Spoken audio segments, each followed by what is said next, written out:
Sugar ఉన్నప్పుడు especially food తీసుకోవద్దు, rice తీసుకోవద్దు అని చెప్తూ ఉంటుంటారు. దాని ప్లేస్లో ఏం తీసుకోవాలి అంటారు? ఆ ఎనర్జీ రావాలన్నా, అదే ఎనర్జీని ఈవినింగ్ వరకు మెయింటైన్ చేయాలన్నా రైస్ ఒక్కటే ఫార్ములా అని చూస్తూ ఉంటుంటాం. దాన్ని ఎలా రీప్లేస్ చేయొచ్చు? మీరు అన్నట్టు షుగర్ ఉన్న వాళ్ళు రైస్ తినకూడదు అని అంటా ఉంటారు. ఎందుకంటే రైస్లో మనకి సింపుల్ కార్బోహైడ్రేట్స్ ఉంటాయి. అది తీసుకోవడం వల్ల ఏమవుతుంది అంటే షుగర్ స్పైక్ అవుతుంది. అందుకని చెప్పి రైస్ అవాయిడ్ చేయమని చెప్తూ ఉంటారు. సింపుల్ కార్బోహైడ్రేట్స్ ఎక్కువ తీసుకోకూడదు అని. అట్లా అవ్వకూడదు అంటే మనం ప్రోటీన్ అనేది ఎక్కువ తీసుకోవాలి. ప్రోటీన్ ఇంకా ఫైబర్. మెయిన్గా ఫైబర్, ప్రోటీన్ ప్రాపర్గా మనకి ప్రపోర్షన్లో ఉన్నాయి అంటే కార్బోహైడ్రేట్స్ కొంచెం మీరు రైస్ తిన్నా ఏ తిన్నా కూడా షుగర్ స్పైక్ అవ్వకుండా ఉండాలి అంటే ఫైబర్ ఉండాలి ఫుడ్లో మెయిన్గా. ఫైబర్ అండ్ ప్రోటీన్ అవి ఉన్నట్టయితే మీకు షుగర్ స్పైక్ అవ్వదు. గ్లూకోజ్ లెవెల్స్ మెయింటైన్ అయిపోతాయి ఈజీగా, పెద్దగా ఇష్యూ ఉండదు. అలా మెయింటైన్ అవ్వాలి అంటే మీరు అడిగినట్టు సప్లిమెంట్ డయాగ్రాండ్ అని చెప్పి ఉందండి. ఇది ఒక చాలా ఎక్సలెంట్ సప్లిమెంట్.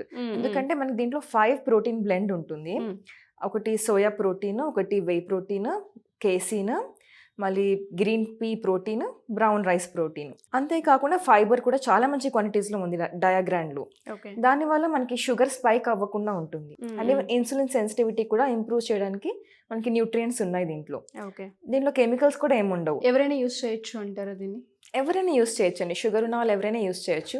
ఇంకా ప్రీ డయాబెటీస్ స్టేజ్లో ఉన్న వాళ్ళు యూస్ చేసినట్టయితే ఇది డయాబెటీస్ రాకుండా కూడా హెల్ప్ చేస్తుంది. అండ్ ఎలా తీసుకోవాలంటారు దీన్ని అసలు? అంటే దీన్ని తీసుకునే విధానం ఏంటండి? ఇంటేక్ ఎలా? అంటే ఇది జస్ట్ పౌడర్ ఫామ్లో ఉంటుందండి.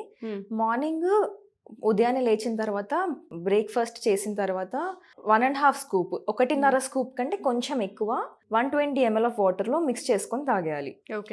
మళ్ళీ ఈవినింగ్ సాయంత్రం కూడా సేమ్ అట్లానే 1.5 స్కూప్ కంటే కొంచెం ఎక్కువ, 1.5 స్కూప్ కంటే కొంచెం ఎక్కువ 120 ml ఆఫ్ వాటర్లో మిక్స్ చేసుకొని తాగేయాలి. అండ్ దీనివల్ల ఎటువంటి సైడ్ ఎఫెక్ట్స్ ఉండవు అంటారా? అస్సలు ఏం ఉండవండి. It's total natural. డయాగ్రాండ్లో ఆర్టిఫిషియల్ ప్రిజర్వేటివ్స్, ఆర్టిఫిషియల్ కాంపోనెంట్స్ అసలు ఏమి యూజ్ చేయలేదు. టోటల్ న్యాచురల్ కాబట్టి ఎవరికైనా కానీ సైడ్ ఎఫెక్ట్స్ వచ్చే ఛాన్సే ఉండదు. సో ఎవరైతే ఆల్రెడీ డయాబెటిక్కి మెడిసిన్స్ యూస్ చేస్తూ ఉంటుంటారో వాటితో పాటు దీన్ని ఇంక్లూడ్ చేసుకోవాలా, లేదంటే అవి ఆపేసేయాలి అంటారు? డయాబెటీస్ మీరు అన్నట్టు మెడిసిన్స్ చాలా ఇంపార్టెంట్ అండి. మెడిసిన్స్ కంపల్సరీగా యూస్ చేయాలి. టాబ్లెట్స్ ఎన్ని వేసుకున్నా కూడా మనకి డైటే మెయిన్ రోల్ ప్లే చేస్తుంది డయాబెటీస్ కంట్రోల్లో. అట్లా మనకి డైట్ త్రూగానే చాలా మార్పులు అనేవి కనిపిస్తుంటాయి. ఎగ్జాక్ట్లీ షుగర్ లెవెల్లో ఎంత ఉంది, ఎంత తగ్గుతుంది, అది ఇంప్రూవ్ అవుతుందా లేదా అని చెప్పి. అందుకని డయాగ్రాండ్ మనకి అది షుగర్ లెవెల్ మెయింటైన్ చేయడానికి హెల్ప్ చేస్తుంది. దీన్ని ఎవరైనా సరే బై చేయాలి అంటే డయాగ్రాండ్ని, అంటే మిమ్మల్ని ఏ విధంగా అప్రోచ్ అవ్వాలి అంటారు అసలు? డయాగ్రాండ్ ఎవరైనా తీసుకోవాలి అనుకుంటే స్క్రీన్ పైన కనిపించే కాంటాక్ట్ నంబర్కి కాల్ చేసినట్టయితే మా డైటీషియన్స్ టీమ్ ఉంటారండి. వాళ్ళకి టోటల్ గైడెన్స్ అనేది ఇస్తారు. అండ్ ఎలా తీసుకోవాలి ఏంటి అన్న దాన్ని బట్టి, సో వాళ్ళ పేషెంట్ యొక్క కండిషన్ని బట్టి మీరు గైడ్ చేసే అవకాశం ఉంటుంది.